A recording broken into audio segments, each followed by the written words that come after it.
You're familiar with these cocoa fiber linings, right? You've seen that.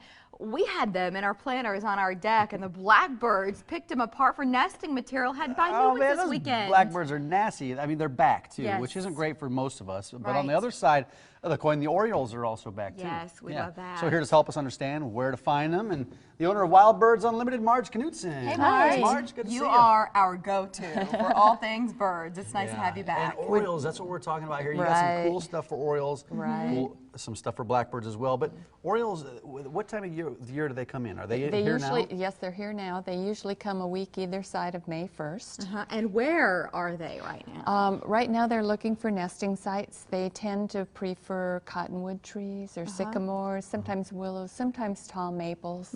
And what can we feed them if we're lucky enough to have them near or on our property? Well, there are 3 things that we can provide that they like.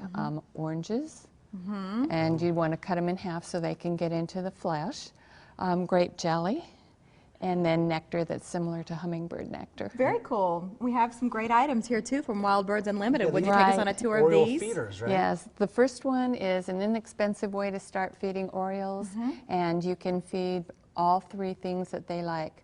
The nectar goes in the well underneath, the grape jelly goes on top, and the orange, you just stick it on the hanger there. How clever. Gotcha. Yeah. Cool, Multi-purpose. And then some, maybe if you're ready to graduate to some more sophisticated designer type feeders. These are gorgeous, done in copper. Would you tell us about them? Yes, that one is grape jelly, and usually by the middle of the summer, grape jelly is what they really want. What's this one for? That one you can put oranges on the spirals and grape jelly in the bowl. Just spin the oranges right on the... Right. And these are gorgeous. They remind me of sculpture too, which I like the idea of feeding the birds, but then having something beautiful hanging. And then is this one just for oranges? Just for oranges, right. And if you don't have orioles, you can use the ones with the cups for mealworms or for peanuts or some other kind of treat. And a lot of our birds like apples, so you can just cut apples in half and put them on the corkscrews. We have one more option here, Marge. This is so sweet. And the nice thing about this, it has a little roof that helps to shelter the jelly. And, and an umbrella, which is so cool. Really decorative. Can you imagine as that patinas? I bet that only gets more and more beautiful with time. And it has the little cups for jelly and then the little spikes for the oranges. Are the grackles creating problems too? Lots of problems. And I've got a tip for you in your cocoa fiber. I'll take it. Put scare tape, or you can do strips of aluminum foil on your around your planter, and have the shiny side up and have it loose enough that your foil is going to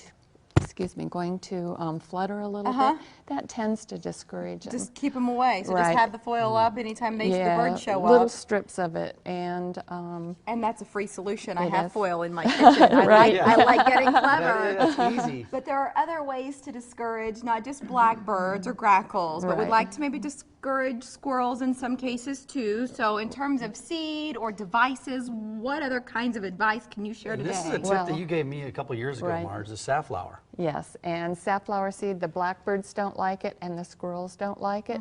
But the birds like it fine? Most of the birds like it fine. There's the regular safflower, which we have here. There's also a golden safflower, a holus safflower, or nutrisaf that doesn't have as hard a shell. The white safflower, most of the birds like that, but like the goldfinches, you want them and they can't crack the shell, but they've been eating the holus safflowers. So that's great. And then talk about these feeders right here, because these are kind of the anti-blackbird feeders, right? This one is if you want to feed suet, the only access to the suet is underneath. And blackbirds don't like to hang upside down, but your woodpeckers and chickadees and nuthatches are going to do that. And this is made out of recycled material, and it's tough as nails. It is. We have 2 other things here. Right. What are they? Well, this is a normal feeder that you might have, and as long as it has a screw in the bottom so you can put a tray on it, we can put a cage over it. Okay. Oh, that's what that's for. Oops, sorry. Oh, you're good.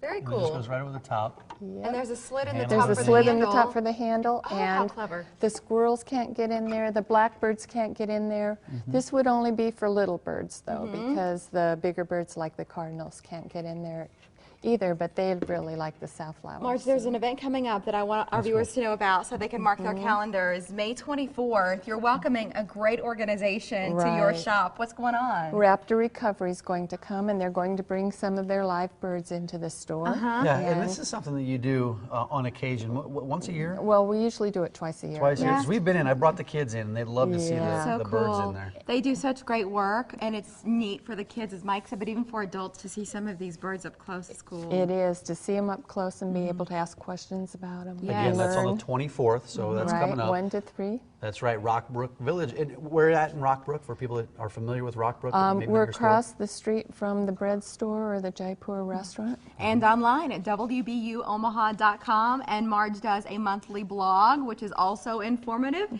If you'd like to learn some of her recommendations, check them out online. And if you haven't gotten your Mother's Day gift, if you're late, right? You know who I'm talking about. These are nice. These are nice gifts. You're in big trouble, Marge. It's great to see you. Good to see you again. Thanks a lot.